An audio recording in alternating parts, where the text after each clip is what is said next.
देखिए भाई, हम किसी का आलोचना नहीं करना चाहिएगा। जनता खुद बोल रही है कि 5 वर्षों में क्या विकास हुआ है, और अजीत कुमार था तो क्या हो रहा है। भाई सुरेश भाई हमारे काफी नजदीकी है और बेचारे क्या करें।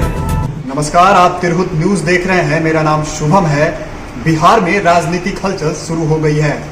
चुनाव आयोग के साथ साथ सभी दल भी आगामी विधानसभा चुनाव की तैयारियां में जुट गए हैं। वहीं और भी जो उम्मीदवार हैं वो भी अब अपने क्षेत्रों में तैयारियों में जुट गए हैं। वहीं दूसरी तरफ बिहार में मानसून के आगमन के बाद बाढ़ का खतरा भी लगातार बढ़ता जा रहा है। इन सभी विषयों पर चर्चा करने के लिए हमारे साथ कांटी विधानसभा के पूर्व विधायक और बिहार सरकार के पूर्व मंत्री अजीत कुमार हैं। सर, बहुत बहुत स्वागत है पहले तिरहुत न्यूज पे। बहुत आपको भी धन्यवाद कि पूरा शहर और पूरा गली नली सब बजबजा रहा है, उसमें आप जमीनी सच्चाई से न केवल प्रशासन बल्कि आम लोगों को अवगत करा रहे हैं। और एक कोरोना जैसे संकट में इसके लिए तिरहुत न्यूज को भी मेरी ओर से बहुत बहुत हार्दिक शुभकामना, हार्दिक बधाई। धन्यवाद। मेरा पहला प्रश्न रहेगा कि बिहार में चुनाव अब होने वाले हैं, ऐसा माना जा रहा है कि तय समय पर चुनाव होगा। पहला प्रश्न सीधा है कि पिछले 15 वर्ष नीतीश कुमार आपके नज़ारे में कैसा है? देखिए, हम टीका टिप्पणी नहीं करना चाहते। हालात और प्रमाण दोनों से आम लोग रूबरू हो रहे हैं और लोग देख रहे हैं। हम नीतीश जी के साथ काम किए। नीतीश जी का मंशा निश्चित रूप से बिहार का विकास का है और उनका प्रयास भी रहा है, लेकिन सरजमीन पर उनके मंशा के अनुरूप बहुत कुछ नहीं दिख रहा है। उसका मुख्य वजह है कि जो सिस्टम में लोग हैं वो अधिकतर लोग अपनी जिम्मेवारी नहीं निभा रहे हैं, जिस कारण स्थिति है कि शहरी इलाका में, गांव का बात आप छोड़ दीजिए, आप जिस मुजफ्फरपुर शहर में हैं वहां का हालात से आप असेसमेंट कर सकते हैं कि सरकार की क्या स्थिति है। और बाकी हमारा मानना है कि नीतीश कुमार सकारात्मक सोच के मुख्यमंत्री हैं, लेकिन सरजमीन पर उनके अनुकूल जो वो बोलते हैं और जो उनका सोच है उनके अनुकूल कुछ नहीं दिख रहा है, मेरा ये मानना है। अब आते हैं आपके विधानसभा क्षेत्र कांटी पे। पिछले 5 वर्ष में आप कैसे देखते हैं, क्योंकि उससे पिछले में आप थे वहाँ से विधायक, और पिछले 5 वर्ष में क्या क्या काम हुई और नहीं हुई? देखिए भाई, हम किसी का आलोचना नहीं करना चाहते। वो तो क्षेत्र में जाइएगा, जनता खुद बोल रही है कि 5 वर्षों में क्या विकास हुआ है और अजीत कुमार था तो क्या हो रहा था, ये तो स्वतः स्पष्ट है। लेकिन हमारा मानना है कि 5 वर्ष में हमारा कांटी 15 साल पीछे चला गया है। विकास के दृष्टिकोण से, सामाजिक दृष्टिकोण से भी बड़ा ह्रास हुआ है, सांस्कृतिक और शैक्षणिक दृष्टिकोण से भी हमारा वो इलाका, चूंकि हम वहां के रहने वाले हैं, उस मिट्टी में पैदा लिए हैं, वो इलाका काफी पीछे चला गया है। हम वहां से विधायक थे। हमारे 50,000 वोटर जिन्होंने पिछले चुनाव में हमको वोट किया था और हजारों की संख्या में आज भी फॉलोअर हैं, हम उनके लिए लड़ाई लड़ते हैं, लड़ेंगे। पद पे रहना न रहना कोई बात नहीं है, लेकिन एक समर्पण, एक विश्वास और एक भरोसा मेरे प्रति लोगों का है।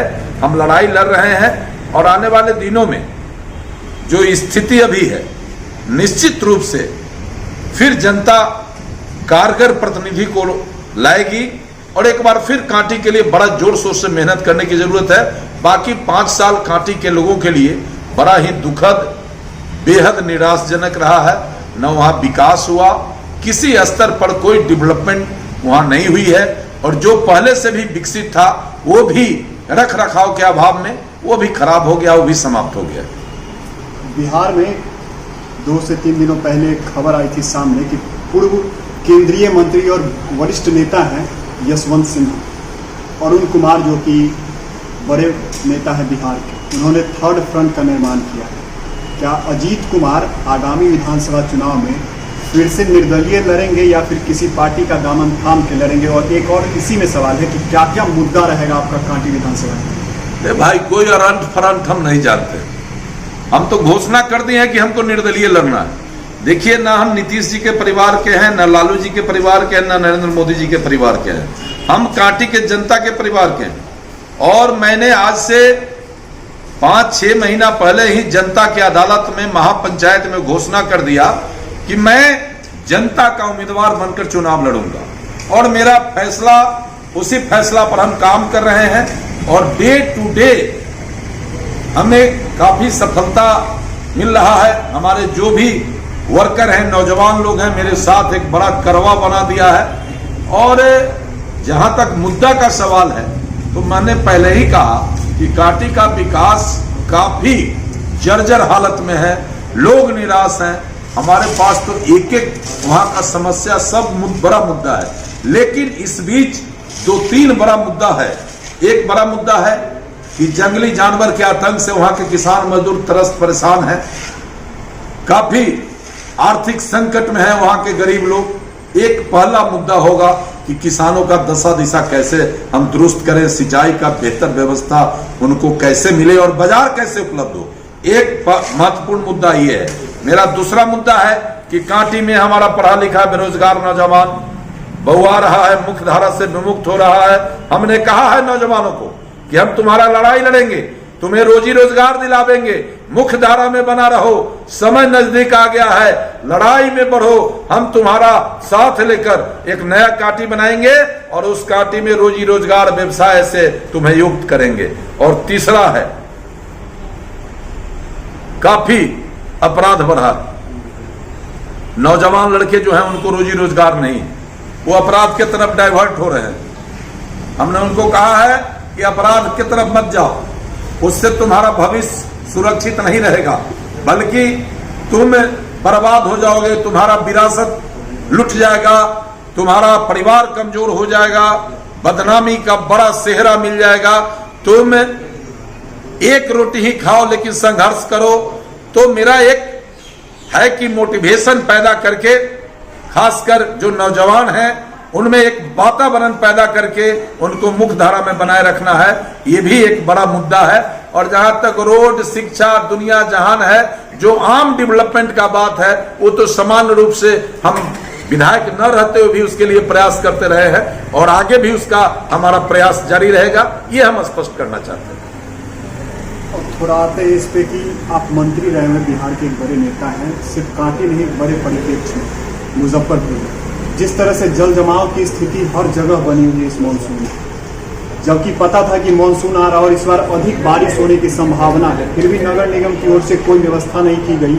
मुजफ्फरपुर नगर से विधायक जो बिहार प्रदेश में मंत्री हैं, आप इस पे क्या आप सोचते हैं, इस पे क्या आप बोलना? भाई सुरेश भाई हमारे काफी नजदीकी हैं और बेचारे क्या करें, वहां किसी का कोई चलता है। अगर सुरेश भाई का चला रहता तो नगर का स्थिति नहीं रहता। सुरेश भाई प्रयास जरूर किए होंगे, चूंकि विधायक है। कोई भी विधायक कांटी का विधायक जैसे नहीं हो सकता। वो विधायक हैं, उनका प्रयास जरूर होगा, लेकिन उनका चला नहीं होगा। और आए दिन तो देखते हैं कि सरकार बाएं तो नगर निगम दाएं, सरकार ऊपर तो नगर निगम नीचे, यही खेल बेल हो रहा है। और नगर का डेवलपमेंट कहां हुआ?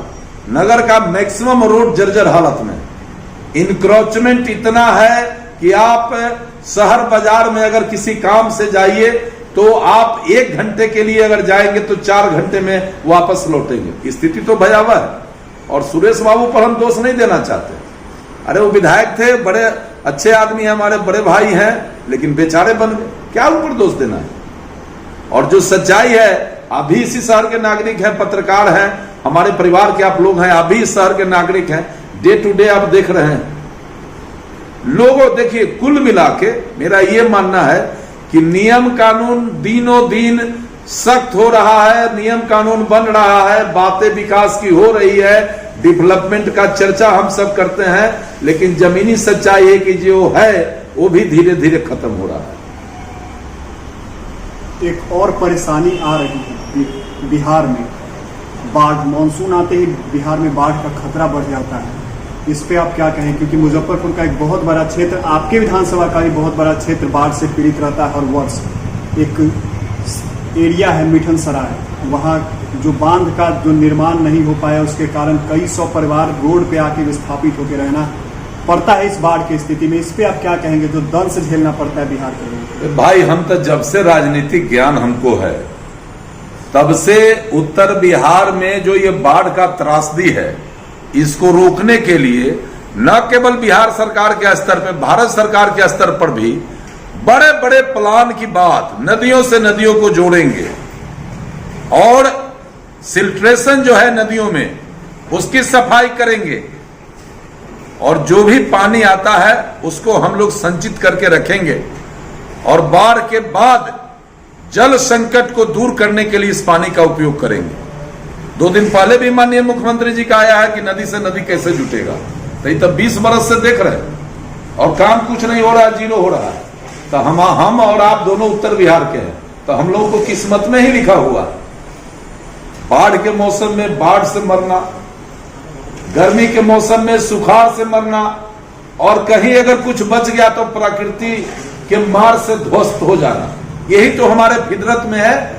और देखिए, हम बिल्कुल इस मामले में निराश हो चुके हैं कि उत्तर बिहार में बाढ़ को रोकने के लिए भारत सरकार और राज्य सरकार के स्तर पर आगे कोई काम हो सकेगा। जब मोदी जी आए थे तो बड़े पैमाने पर नदियों से नदी को जोड़कर कंट्रोल करने की बात हुई थी बाढ़ को। आदरणीय नीतीश कुमार जी का भी यही प्लान था। क्या हुआ? 15 साल ये भी बीत गया, आज 6-7 साल उनका भी चल रहा है। कहां प्लान बना, कहां नदी से नदी जुटा? तो साहब, केवल आप अखबार में बयान देकर जनता को दिग्भ्रमित कर रहे हैं, जनता को मजबूर समझ रहे हैं। हम एक बार पुनः फिर आग्रह करेंगे कि फिर त्रासदी आने वाला। नदियों की स्थिति अब काफी बदल रही है, उफान पर है। साहब, नदी भर गया, उसमें जो बालू जमा है उसको बालू का निकलने का, बाकी नदी का छोड़ दीजिए। जो भारत सरकार के मेन लक्ष्य था कि गंगा को हम बेहतर गंगा बनाएंगे, गंगा मैया है, उनकी आरती हो रही है, उनका क्या दशा है? गंगा कहां था 20 वर्ष पहले? आज गंगा कहां चला गया? आज गंगा में जो बालू का सिल्ट्रेशन है उसको रोकने के लिए कौन सा कार्रवाई हो रहा है? करोड़ों अरबों रुपया इस पर खर्च हो गया।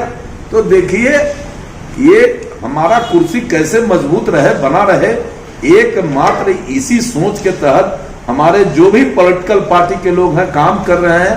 कोई जमीनी स्तर पे सच्चाई पर आने को तैयार नहीं है और पब्लिक तो बेचारा है, वोट करना है। अब वो देखता है कि जात कौन है, वो पब्लिक देख रही है कि भाई कौन पार्टी है, तो ये जात और पार्टी या पौआ में लोग लग जाता है, विकास वहां गौन हो जाता है। और देखिए, ये फितरत है, ये लगातार चलते रहेगा, लोग ठगाते रहेंगे और ठगने वाले तो बाजीगर जादूगर है, वो तो अपना चाल छोड़ेंगे नहीं। यही स्थिति है। एक और सवाल इसके बाद हम अंत करेंगे। एक महामारी है कोरोना, इस बीच में हमने आपको भी देखा कि जगह जगह जाकर जरूरतमंदों की आपने मदद की। अभी लगातार मामले बढ़ रहे हैं, बिहार में 10,000 के करीब मामले पहुंचने वाले। अगर हम भारत की बात करें तो 5.5 लाख से अधिक मामले आ गए हैं। अब जो मार्केट का दृश्य आता है कि बिना मास्क, बिना सोशल डिस्टेंसिंग तो रखते ही नहीं है और ऊपर से सरकार भी इस पर कोई सुनवाई नहीं, देख नहीं रही है इस चीज को, क्योंकि जिस तरह से महामारी लगातार बढ़ रहा है, इस पे आपका क्या कहना है? देखिए, ये वैश्विक महामारी है और निश्चित रूप से इससे परहेज करना चाहिए। हम भी परहेज नहीं कर पाते। अगर परहेज आप नहीं करिएगा तो ये प्रभावित करने वाला ये बीमारी है और इसका बड़ा भयावह स्वरूप है। चूंकि विश्व के पैमाने पर देखेंगे तो भारत 5वां-6वां स्थान पर हो गया प्रभावित लोगों के दृष्टिकोण से। बिहार में कल लगभग 450 लोग संक्रमित, 400 लोग संक्रमित कल एक दिन में निकले हैं। तो स्थिति तो भयावह है। शुरू के दिनों में सरकार ने कुछ तत्परता दिखाई थी, लेकिन आज तो तत्परता खत्म हो गया, सरकार फेल हो गई इस मामले में। जो भी राहत और बचाव और लॉकडाउन का बात है, अब क्या करेगा आदमी भाई? आप लॉकडाउन करते हो, आप कहते हो कि घर में रहिए, घर से नहीं निकलिए, खाएगा कहां से? बाहर में था, कमा रहा था, वहां भी लॉकडाउन का खतरा मंडराने लगा, वहां से भाग के खाली हाथ घरे आया। घर में पहले से अनाज नहीं था, घर में आके अब जो घर के लोग थे उस पर भी बोझ बन गया। रोजी रोजगार की बात हो रही है, एक आदमी को रोजी नहीं मिल रहा है। स्थिति भाई बड़ी भयावह है। जनता को, हमको, आपको अपने भरोसे ही जीना है। कहीं से आपको कोई ऐसा रास्ता नहीं मिलेगा और दिख रहा है जिससे कि आप इस पर कैसे रोकथाम हो, नियंत्रण हो, इस पर कारगर कार्रवाई करेंगे। बाकी हमको और आपको इसके लिए प्रिकॉशन लेना पड़ेगा। और हमको लगता है कि कोरोना जो है ये कुछ दिन हम लोगों के साथ चलेगा और हम लोगों को खुद इस पर नियंत्रण कैसे हो, कैसे इससे बचे, इस पर अपने पहल करना पड़ेगा। एक अंतिम सवाल, राजनीतिक सवाल है। बिहार में विधानसभा चुनाव होने वाले हैं। बिहार के ऊपर ये लगातार आरोप लगाए जाते हैं कि बिहार में जातिवाद के ऊपर, जाति के ऊपर चुनाव होते हैं। 2020 का विधानसभा चुनाव आप कैसे सोचते हैं कि रोड पे होगा? ये जो स्थिति अभी बनी हुई है, उस पर बाढ़ की जो लगातार स्थिति बनी रहती है, जो दंश झेलना पड़ता है बिहार को, उस पे होगा या फिर वही जाति या धर्म पे होगा चुनाव? देखिए, बिहार जो अपना स्टेट है ये शुरू से जात पात में चुनाव, खासकर चुनाव के समय जात पात पर ये स्टेट बढ़ जाता है, जबकि जात पात पर बंटने से काफी नुकसान लोगों को हो जाता है। वोट के समय तो लोग वोट कर देते हैं, लेकिन जब उनका बारी आता है, वोटर के बारी आता है, जब उनको निराशा हाथ लगता है तो अफसोस करते हैं, लेकिन टाइम पर फिर सचेत नहीं होते हैं।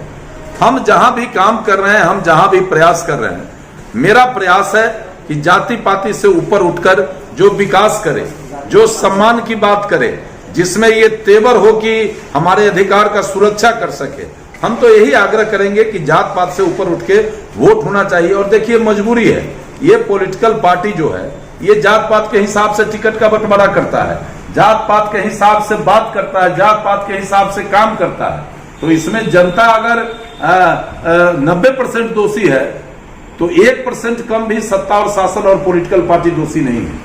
ये लोग भी सीट और वोट लेने के लिए जात को ही आधार बना देते हैं और बाद में जात पात का नहीं हो, इसके लिए अपना अपना जो है सो लोग अपना अपना विचार रखते हैं। तो मेरा कहना है कि भाई जात पात नहीं होना चाहिए, क्योंकि चुनाव होता है विकास के लिए, चुनाव होता है देश के तरक्की, प्रदेश के तरक्की के लिए, चुनाव होता है लोगों के मान सम्मान और उनके अधिकार की रक्षा के लिए। ये जात के लिए चुनाव नहीं होता है, लेकिन हम लोग इसको नहीं समझ पा रहे हैं। ऐसे मैं अपने क्षेत्र में प्रयास कर रहा हूं कि इस बार का जो चुनाव हो जात पात से अलग हो, विकास के मुद्दा पर हो, काम के मुद्दा पर हो।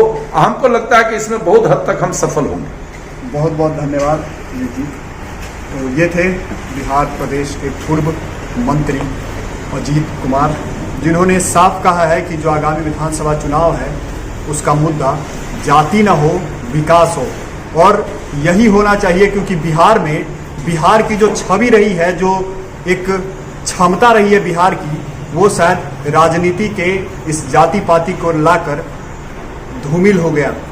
इन्होंने ये भी ऐलान किया कि वो निर्दलीय चुनाव लड़ेंगे और पूरी मजबूती से लड़ेंगे। सहयोगी आकाश मिश्रा के साथ शुभम कुमार, तिरहुत न्यूज़, मुजफ्फरपुर।